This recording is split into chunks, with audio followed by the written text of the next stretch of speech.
Islamic History, 625, The Battle of Uhud, Part 5.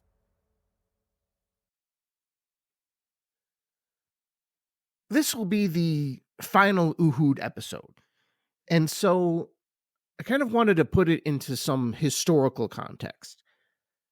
And so I was thinking of opening with some kind of parallel battle, like Bunker Hill in the American Revolution, or even an entire war like Korea. That was 1950, 1953. Now, these were conflicts which were close to a draw, but the winner and the loser was really in the eye of the beholder. However, I referenced Korea before. You may remember that. And Bunker Hill was 250 years ago, which isn't a big deal, but it's also generally not well known, even in my own country. It's sad, but it's true. Americans, for the most part, we don't know our own history. If we did once, we don't now. But another term might kind of work here, which would be the term Pyrrhic victory. This is something that comes from the early days of ancient Rome, and it's basically when you win a battle but lose the war. And that's kind of what brought me to Bunker Hill.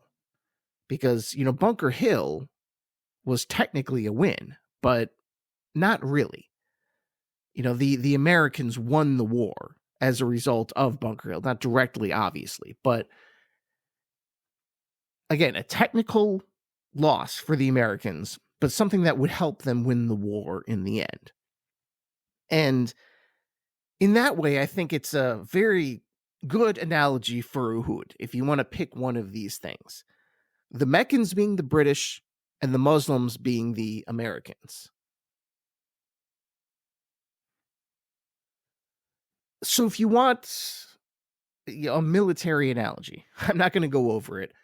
Just look up the Battle of Bunker Hill. However, again, I did end up coming up with something that I felt was far better outside of the world of war. So I turned to the world of sports. Soccer specifically, or football, or whatever you may call it, wherever you are. It's that game where you kick a ball and you can't use your hands. Just imagine your team, your favorite team, the team that you love, has this giant match. It's not a knockout game, sudden death, but it's a critical game where you're just trying to get some points in the standings, or the table, as the British say. The key here is a 90-minute match that can end in a tie, right? That's kind of why this sport works. This game, this imaginary game, let's say it had followed a massive upset victory over a legendary and high-quality team, and these players are really starting to believe that they might be worthy to hang with the big boys. And this imaginary team, this upstart team, they're winning 2-0, going into the final minutes. And then, suddenly, bam, bam, the other team strikes twice to tie the game. And the final whistle blows, and you look at your friends in the pub, and now you have to decide how to feel. You didn't lose, right? That's good. You did get 1 point, but you didn't get 3 either. And you probably felt that you should have gotten 3. That 2-2 tie at 90 minutes doesn't feel nearly the same as some kind of dull 0-0 score at the end of 90 minutes. And what about the comeback team? That feels like a win to them, even though they didn't actually win. So this imaginary team that blew a certain 2-0 victory is roughly equivalent to the Muslim situation after Uhud. After those 2 late goals, the Muslims stayed on the field, they buried their dead, and then headed back to the locker room of Medina. Now, you're going to have to talk to the press soon. What do you say? What do you tell the fans? We won? We lost? We choked? Well, it's complicated. That narrative will eventually unfold over the rest of the season.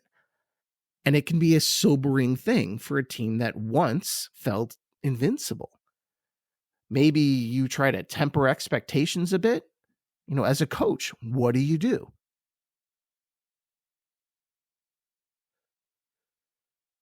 So back to real life, what did the Muslims tell their people? Now, here's a fascinating bit on how the Quran itself adjusted from Badr to Uhud. Now, there's a surah called Al Anfal, the spoils of war. It's surah number 8. Most of this was revealed after the Battle of Badr, with some sprinkles coming from a later date. And one of those later revelations, allegedly, is verse 66. And it directly follows a similar proclamation issued after the Battle of Badr. If you remember that was a few years back. Great victory, okay? They had a lot more confidence then. Now, before I dive into this, I should note that what I'm about to talk about mostly comes from secular historians. Muslim commentators tend to ignore this or interpret these verses allegorically. So if you're a Muslim, just kind of skip ahead about 5 to 10 minutes. This isn't really going to interest you all that much.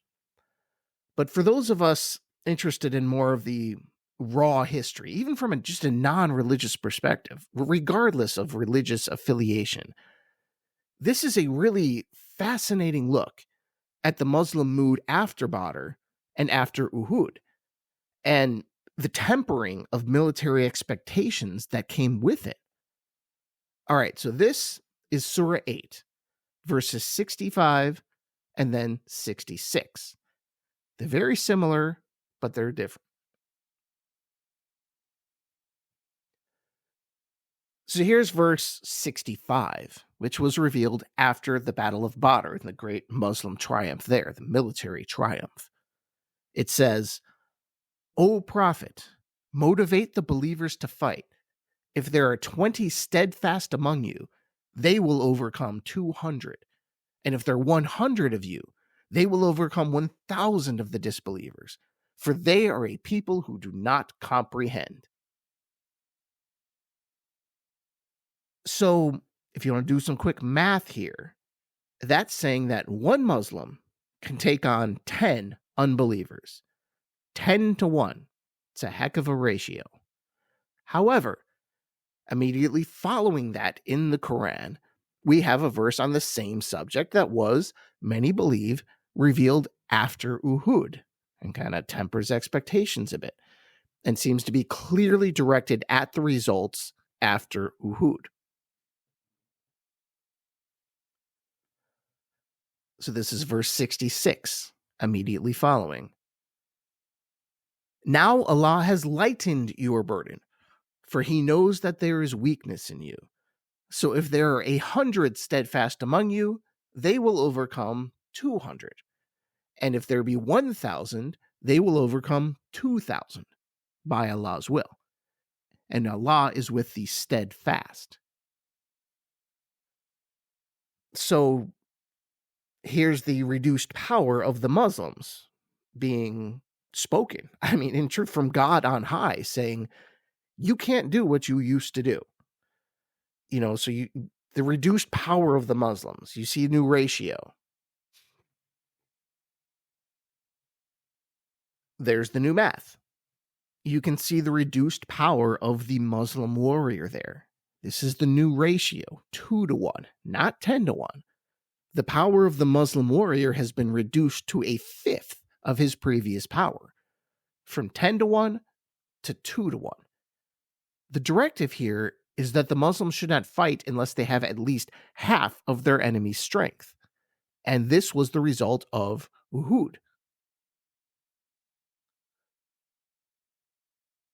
Now, this is more than just God's opinion on a Muslim warrior. This is an actual change in military doctrine. This is how the Muslims would go forward. More math, less zeal. More cunning, less bravado. Now, I think a post-Uhud Muslim army, funny enough, would have never gone to Mount Uhud in the first place. It would have been called the First Battle of Medina, because that's where they would have set up a defensive perimeter, probably around Medina. Now, the Quran adjusted, the army adjusted, Muhammad adjusted and the people adjusted. And without the Quran and without the genius of Muhammad, the adjustment that was made after Uhud could have been very, very different. Because, again, going back to the soccer analogy, maybe they didn't really lose, but they thought they did. So they needed an explanation for this, and a good one. Now, this was a community shattering event, unlike any that they had actually experienced. Now, the Muslims had lost 70 to 75 soldiers in that battle, which doesn't sound like a lot to us, but it was certainly the most to date for them. And keep in mind, these are small communities, small numbers, small armies, okay? So just kind of adjust that for what the actual population would have been. Those casualties are just comically small by our standards today. Again, huge for the people in those times. That was 10% of their army. 10% of the people on their battlefield died.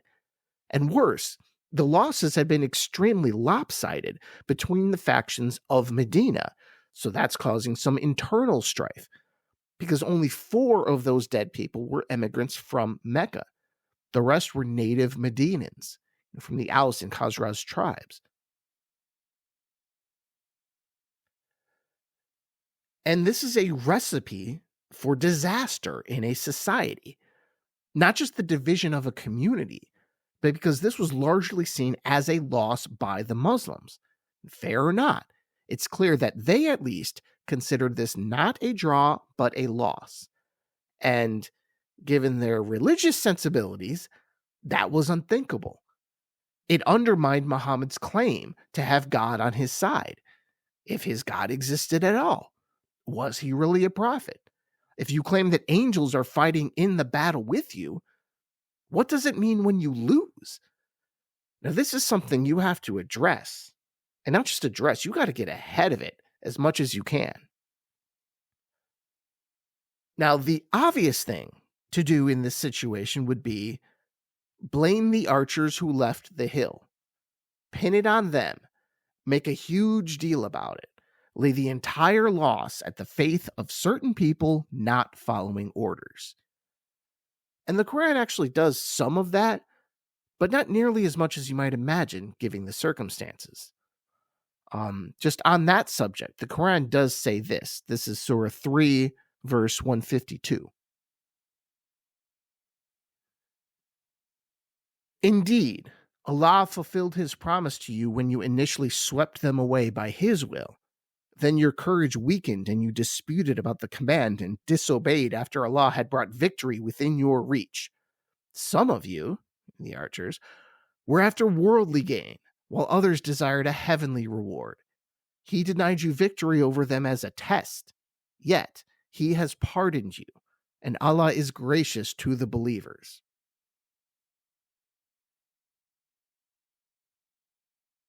And there's the divine explanation. So we do have cowardice, disobedience, and greed. Now, at the tactical level, that's what's being blamed.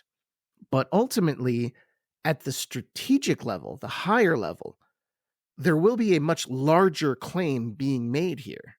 And that is, God allowed this loss, and for some very good reasons. Now, yes, it looked like a loss, and it was a loss. But remember, God is up there playing 4-dimensional chess, and you start to see various claims of God's strategy over time in the Quran, such as, listen to the messenger. Again, it's not just about the message, it's about the messenger. Don't just listen to God, listen to Muhammad, because Muhammad knows what God is saying. Now, Uhud helped to drive this lesson home and its importance. And this was a great opportunity for God to separate the believers from the hypocrites. And even God did this to further increase the guilt of the Meccans and to make their eventual defeat even more triumphant and humiliating. It actually sounds a bit like the old situation with Moses and Pharaoh. Just prolonging this thing and hardening Pharaoh's heart. It kind of sounds like a very similar thing that he was doing to the Meccans here, as claimed by the Quran.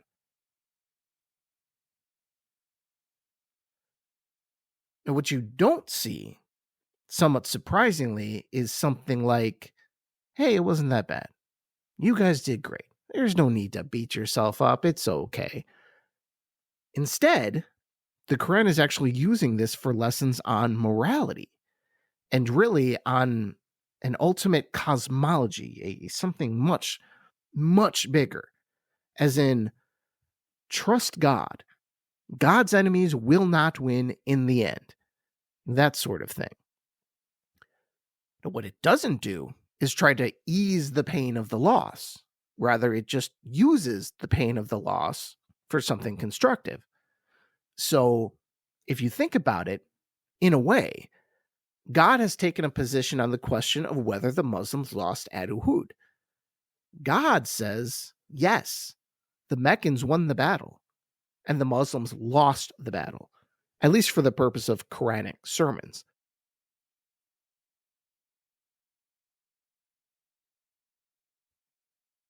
God's reasoning seems pretty clear there, but that's the moral world. Back in the amoral historical world, though, who would you say won this battle? And that's how I wanted to end this section on Uhud, because at the beginning of all this, I talked about the Korean War, how it went back and forth, and how pretty much any faction of that war could claim victory or defeat. It was just a matter of how you wanted to look at it. And I want to stay in that spirit when looking at the winner of Uhud, because it's tempting to look at Uhud in the larger context, because we know what eventually happens. The Kaaba is not filled with pagan idols in the 21st century, nor would it be by the 8th century. We know how this ends. However, what if we didn't know how this ends? In that case, what would we say? That's what makes Korea such a good thought exercise, because we still don't know who wins the Korean War. It's not over. It's still going on. We're just in the middle of a very, very long ceasefire. That's why we only look at the period between 1950 and 1953, at the immediate aftermath of that.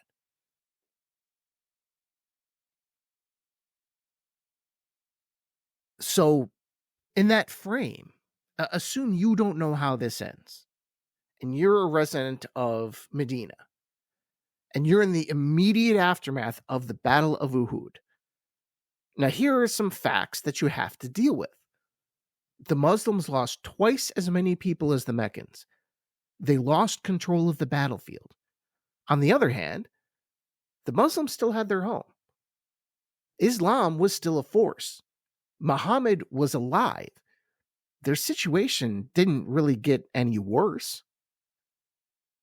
So we should look back at the largest, overriding, most important objectives of each side coming into this, just like we did with Korea way back when. The Muslims wanted to survive, to remain a strong and united force in Medina. Now, the Meccans, what did they want? They wanted to destroy Islam as a force and get clear passage for their caravans. So when you look at those objectives, who won?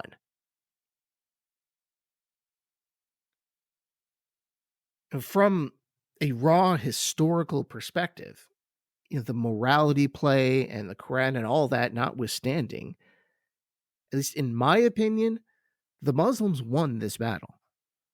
They met their objectives.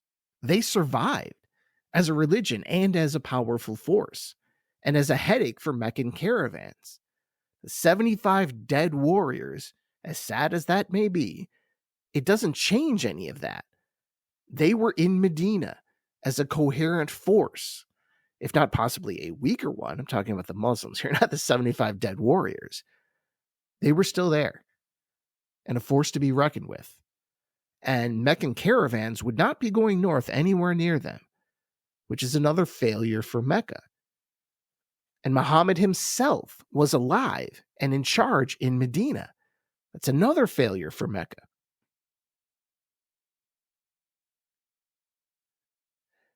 And I see this odd situation of a winning side mourning their victory.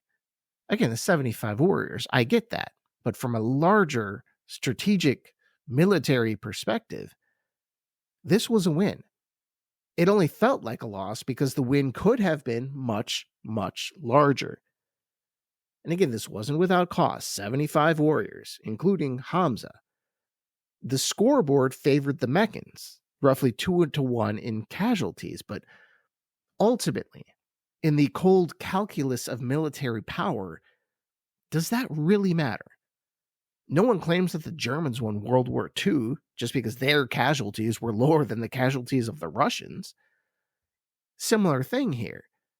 Now, yes, it was tragic, and the numbers are still eye-popping. I mean, when you look at World War II, I think the combined deaths between the German and the Russian armies were like 45 million. However, Russia won, and they still celebrate that victory. The objective was to drive the invaders from the homeland, and they did that. And the Muslims did the exact same thing. Now, granted, that's not perfect. The Russians eventually had to go all the way into Germany, and they would. You know, if I were to draw an analogy here, I wouldn't say it was quite Stalingrad, but quite getting close to Stalingrad. I would say the Battle of the Trench, which we get to, that's going to be Stalingrad. And then, spoiler alert, I'm sure you know, eventually the Muslims end up marching into Mecca the way the Russians marched into Berlin. But what about the battlefield? You remember the mutilation of Hamza. Now, that only happened. That was only possible because the Meccans won control of the battlefield. This is true. But also, so what? Napoleon once held Moscow. How did that work out for him? The French invaders soon had to flee. You know, no one thinks of the taking of Moscow as a French victory. And really, I see something similar at the Battle of Uhud. Well, not Napoleon, Russia. That's a whole other thing. They weren't limping back and dying in droves, but they simply had the inability to hold the territory that they had just won, sort of, on the battlefield. Now, the Meccans, you could argue, fled. This was supposed to be a war of annihilation, but it turned into what was basically a punitive raid. The Muslims achieved none of their objectives. Sorry, the Meccans, the Muslims did okay. The Meccans achieved 0 of their objectives. The Muslims achieved plenty of their objectives.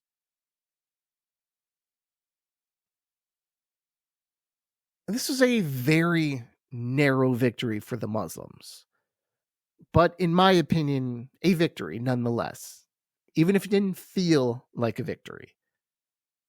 On the other hand, I wouldn't call it decisive for either side. This wasn't like Badr, as we went over before, or some of the battles that will come after this. And I actually use the word battle sort of loosely. You'll see what I mean as we go on.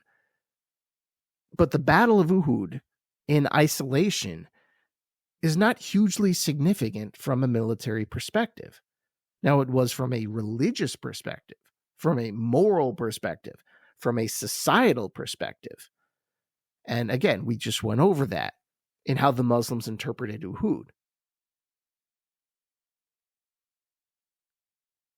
But it was more of an equalizing battle. Now, the two armies met on a proper battlefield, and it ended up being pretty even.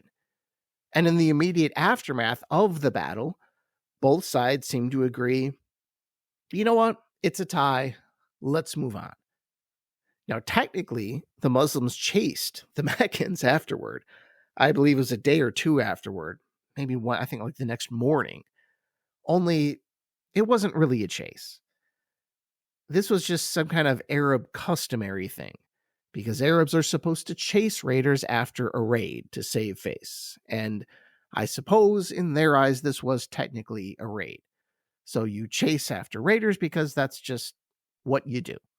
Only they did so only in appearance. half-heartedly, which still counts, you know? But again, I wouldn't call it a chase. Just imagine you're in a movie and the chase scene starts with, "Hey, let's get them." Well, let's get a good night's sleep first. Then we'll chase after them. It would be kind of weird, but that's what happened here. It was ceremonial posturing, and no one was really going to fight.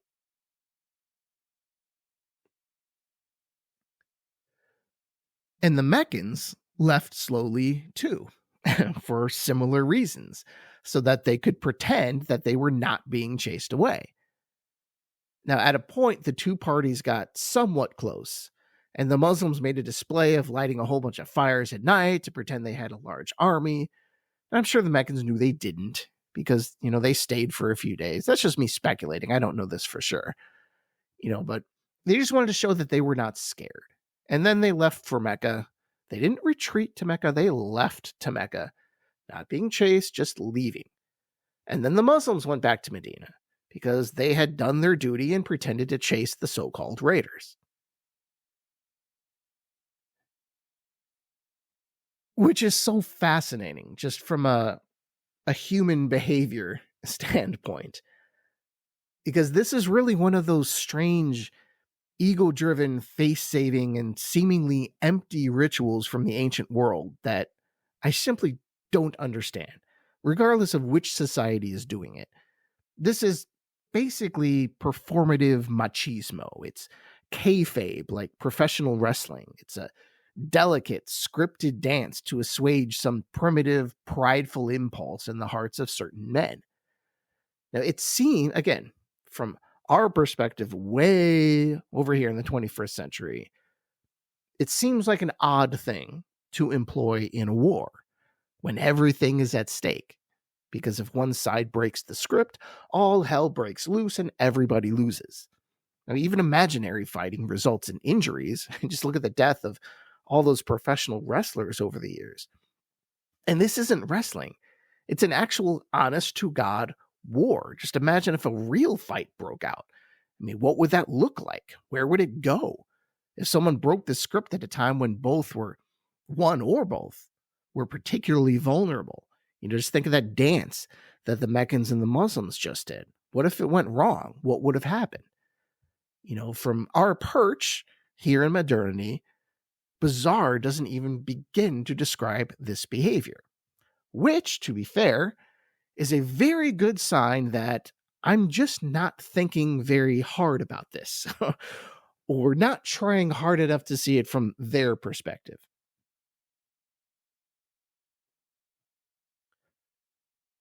So when you look at this so-called bizarre behavior, again, like this chase, the Muslims pretending to chase the Meccans and the Meccans pretending to, do what they did. It seems less bizarre if you think about it for a while and try to give more modern takes on it. For example, the Cold War. Perhaps that was an example of this phenomenon that we can understand a little better. Perhaps if done correctly, this song and dance nonsense, it can prevent a lot of violence. Of course, that is if it all works out in the end, which the Cold War did. Well, at least over here, in my country. I don't think the Soviet area was, the whole Soviet experiment was helpful to Russians or anyone else in their orbit in the end. But as far as avoiding casualties, as far as the two sides pretending to fight and save face, it was an impressive dance for about a half a century, and no one annihilated anyone in the end.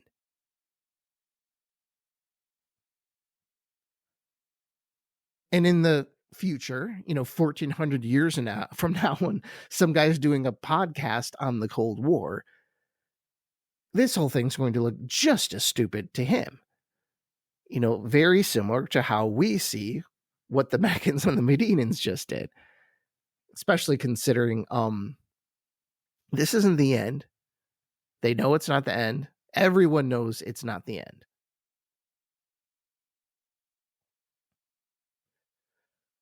But for this single battle, That silly dance that both sides are doing is basically an acknowledgement that, okay, our two sides just faced off. They decided the playing field was level. Everyone did okay. So that's it. Now, each side will assess their strength and they will decide where to go after the Battle of Uhud. Thank you, and I'll talk to you next time. Inshallah.